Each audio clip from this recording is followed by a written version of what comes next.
Je ne sais pas trop pourquoi les États-Unis et leurs alliés occidentaux, en fait, s'intéressent autant à la Russie et ses alliés. Surtout, le rapport de la Russie et ses alliés. Je veux parler du rapport Russie-Chine, Russie-Iran, Russie-Corée du Nord, Russie-Brésil, Russie-Inde. Je ne sais pourquoi ils s'intéressent tant. Mais je comprends, parce que c'est la peur. Ils ont peur, parce qu'ils savent que les alliés de la Russie, ce sont des véritables puissances mondiales dans tous les domaines. Et donc, il y a juste quelques jours, ils ont commencé à accuser la Russie d'avoir utilisé des soldats coréens, les soldats nord-coréens, et accuser aussi la Corée du Nord d'envoyer des soldats nord-coréens en Ukraine pour faire face à l'armée ukrainienne. Moi, je dis, donc l'armée ukrainienne est devenue autant puissante pour que la Russie fasse appel à d'autres armées pour venir l'épauler? Je ne crois pas. Je ne crois pas.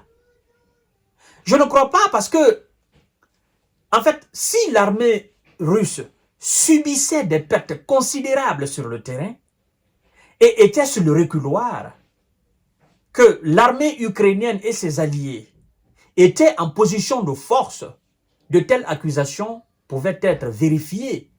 Et la logique voudrait que de telles accusations de la part des Occidentaux soient quand même acceptées, même si ça aurait été quelque chose à vérifier.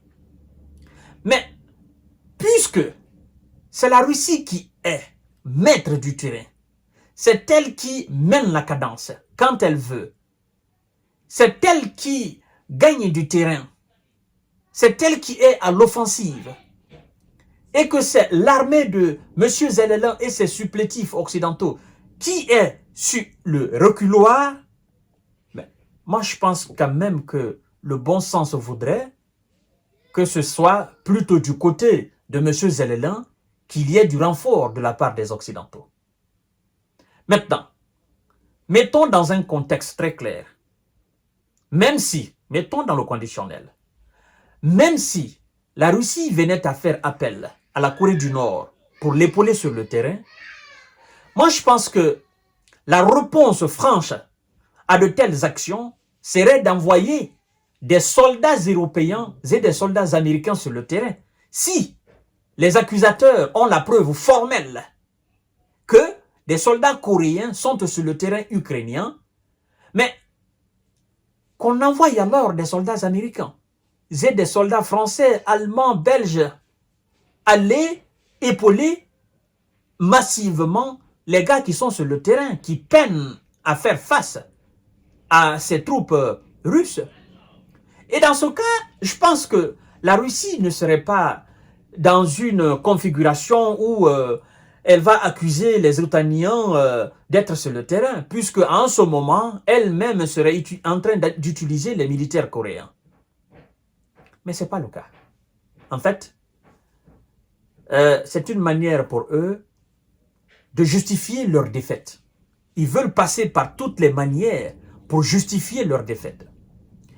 Mais je dois vous informer quelque chose, parce que la mémoire de l'homme, elle est très courte. On oublie très vite. Vous savez que le mois de juin passé, M. Vladimir Poutine a effectué un déplacement en Corée du Nord à Pyongyang, qui a été reçu en toute pompe, tapis rouge étalé de gauche à droite. Les dignitaires coréennes, toute la Corée du Nord était sortie dans tous les villages. Pyongyang était pris comme ça, là, la capitale. Il y avait du monde de gauche à droite. Il y avait une sécurité démesurée. Des avions qui défilaient. Des soldats coréens qui faisaient des chorégraphies, mais indescriptibles, inimaginables. On se serait même cru dans un jeu vidéo. Monsieur Vladimir Poutine a signé des accords très stratégiques dans tous les domaines. Mais dans le domaine militaire et dans le domaine de la défense mutuelle, il a signé un accord. Et dans cet accord, il y a un article, c'est-à-dire en son article 4, les Européens ont pris le temps de feuilleter. En son article 4, il est dit quoi? L'assistance mutuelle en cas d'agression militaire. En clair, la Russie, comme elle a fait par le passé, pendant la guerre de Corée. Officiellement maintenant, la Russie est dans l'obligation d'assister mutuellement la Corée du Nord si elle venait à se faire attaquer soit par les troupes américaines avec la Corée du Sud, ou si elle venait à se faire attaquer par le Japon avec les États-Unis. Donc la Russie sera dans l'obligation d'envoyer des militaires sur le front afin d'aller défendre la souveraineté territoriale de la Corée du Nord. C'est ce qui a été écrit. Et vice-versa, la Corée du Nord aussi est dans l'obligation, à partir du moment que M. Kim Jong-un a signé cet accord, la Corée du Nord est aussi dans l'obligation d'envoyer des militaires une fois que la Russie est agressée militairement. D'envoyer des militaires aller défendre le sol russe, la souveraineté de la Russie. C'est comme ce que l'OTAN a fait. Quiconque s'attaque aujourd'hui à la Pologne, à la France, à la Grande-Bretagne, aux États-Unis, à la Finlande, à la Suède, tous ceux qui sont dans le bloc otanien, quiconque s'attaque à un de ces pays, vous serez alors en face. Vous serez en face de tout le bloc otanien. C'est tous les pays membres de l'OTAN qui vous feront face, y compris les États-Unis. Et donc, c'est pourquoi Vladimir Poutine a dit, il faut être stupide pour imaginer que dans notre projet, nous avons l'ambition de nous attaquer à un pays comme la Pologne. Parce que ce serait une déclaration de troisième G mondial au bloc otanien. Maintenant, puisque vous avez signé cette alliance, vous disiez alliance, n'est-ce pas, transatlantique, l'OTAN. Vous êtes dans ce bloc-là. Mais pourquoi vous vous plaignez que la Russie signe aussi des alliances avec d'autres pays dans ce même cadre? En fait, c'est comme si la Russie signait aujourd'hui une alliance avec la Chine. C'est déjà fait avec la Corée du Nord. Avec la Chine, que quiconque attaque la Chine va voir la nature du bois avec lequel, n'est-ce pas, la Russie se chauffe. La Russie vient épauler la Chine sur le terrain. Et donc, vice-versa. Maintenant, je ne parle pas du territoire ukrainien. D'accord? Parce que ce qui est du territoire ukrainien, ça, c'est uniquement le ressort de l'armée russe. La Russie ne va pas prendre le risque d'engager des soldats coréens sur le territoire ukrainien. Non. Ça, c'est pas dans le contrat. Mais par contre, la Russie est bien dans son plein droit de recevoir des soldats coréens afin de défendre son territoire, sa souveraineté territoriale, et donc sur le territoire russe.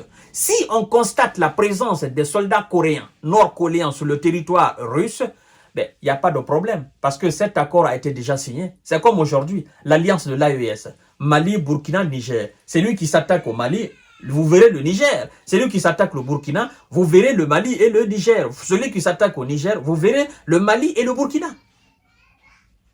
Là-dessus, le porte-parole du Kremlin a été clair, M. Dmitri Peskov. Il a dit, je cite, on dit, le porte-parole de la présidence russe, Dmitri Peskov, a souligné ce mardi, que le pacte de défense mutuelle Russie-Corée du Nord, signé en juin par le président russe Vladimir Poutine et le dirigeant Kim Jong-un était clair. La Russie et la Corée du Nord se sont considérablement rapprochés depuis que Moscou, effectivement, a lancé son offensive, n'est-ce pas, en Ukraine. Évidemment.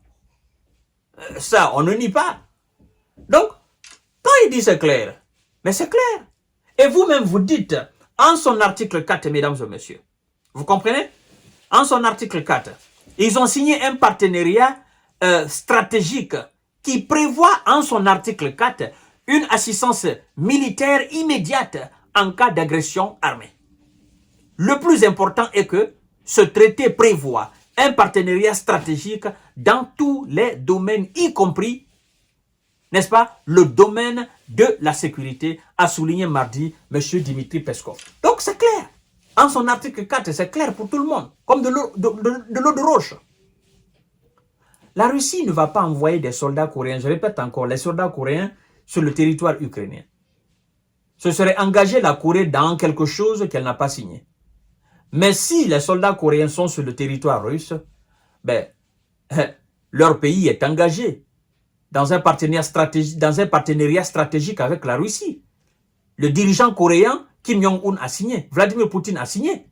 Si vous constatez demain la présence des soldats russes sur le territoire nord-coréen, si la Corée est attaquée par exemple sur le territoire nord-coréen, ne faites pas cela, c'est-à-dire une affaire d'État. Non, non, c'est une alliance qui est signée.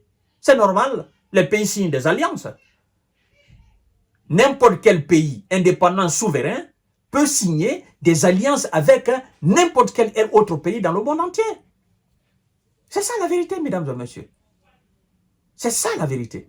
Donc, je ne vois pas pourquoi les Européens et les Américains accusent la Corée du Nord ou la Russie. Ils ont tout simplement peur, mesdames et messieurs. Et donc, je pense que c'est clair pour tout le monde. Je vous donne rendez-vous tout à l'heure pour notre série d'informations décortiquage. Partagez la vidéo dans tous les groupes possibles et merci beaucoup.